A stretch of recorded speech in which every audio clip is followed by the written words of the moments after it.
आज हम सल्फर के ऑक्सी अम्ल के बारे में पढ़ेंगे। बहुत महत्वपूर्ण प्रश्न है ये पी ब्लॉक के तत्व का।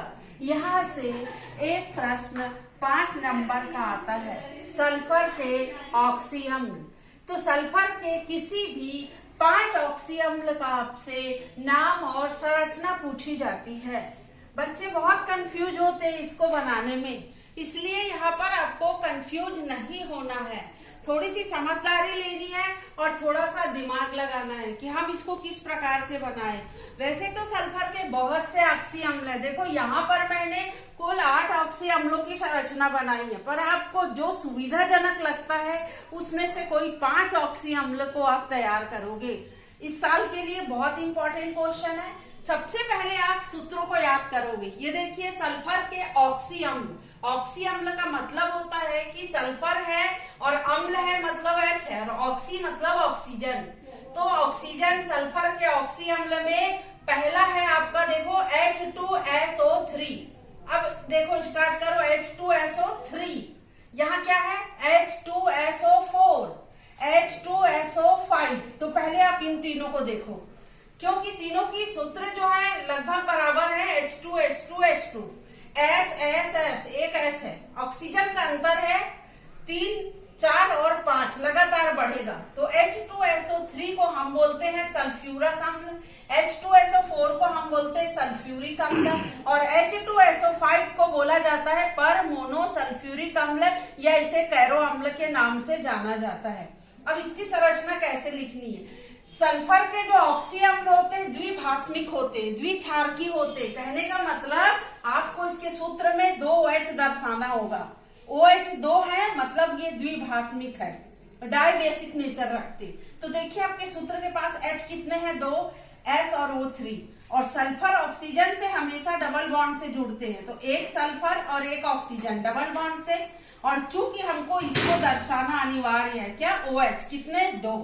तो ये हो गया आपका सूत्र सल्फ्यूरस अम्ल का। अब जब आप सल्फ्यूरिक अम्ल की संरचना बनाते हैं तो आपको क्या ध्यान रखना है कि यहाँ पर ऑक्सीजन 3 था और यहाँ एक ऑक्सीजन बढ़ गया।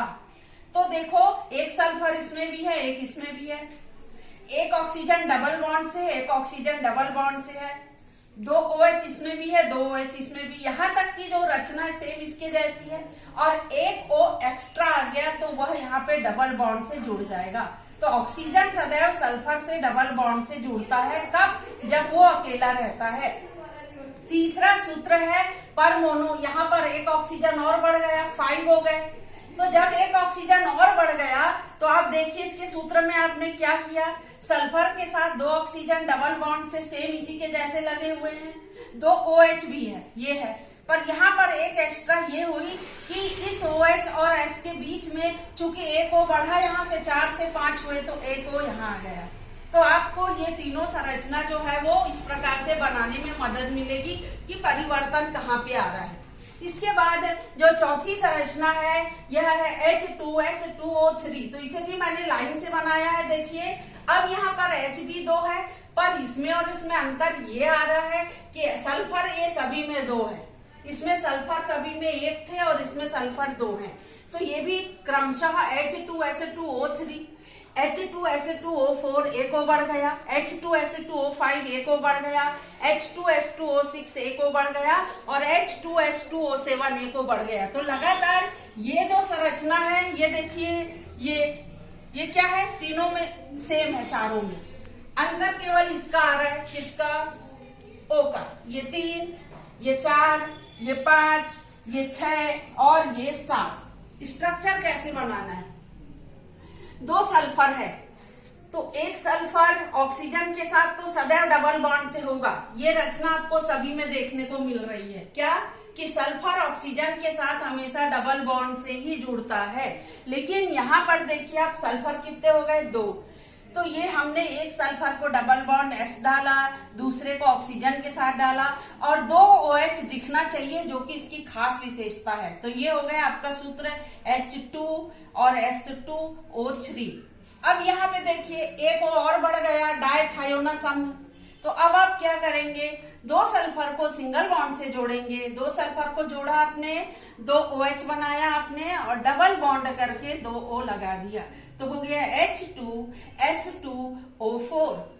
अब यहाँ एक और O बढ़ गया। अब आप क्या करेंगे, देखो ये जो रचना है सेम इससे मिल रही है, H2S2O4, एक O एक्स्ट्रा है तो ये डबल बॉन्ड से जुड़ जाएगा। इसकी संरचना देखिए आप, H2S2O6 है, एक O और बढ़ गया तो ये डबल बॉन्ड O से जुड़ जाएगा। और यहाँ पर H2S2O7, एक O और बढ़ गया तो हम उस O को फिर से ऐसा डबल बॉन्ड से नहीं जोड़ सकते, क्योंकि केवल सल्फर से दो ऑक्सीजन ही डबल बॉन्ड से जुड़ सकते। तो हम क्या करते हैं, S2 है, इनके बीच में एक O को डाल देते। शेष संरचना देखो इसके समान है, यहाँ से इसको इस प्रकार से हम मिटाएंगे और यहाँ O कर देंगे तो ये वाली संरचना बन जाएगी। हम इसको कहते हैं पायरोसल्फ्यूरिक अम्ल। तो ये कुल 8 संरचना है, इसको आपको समझ के बनाने की जरूरत है। इसमें से परीक्षा में कोई भी 5 आएंगे, तो आपको इन 5 सल्फर के ऑक्सी अम्ल की संरचना के बारे में जानकारी होना बहुत आवश्यक है। इंपॉर्टेंट क्वेश्चन है, इसे अवश्य तैयार कर लें।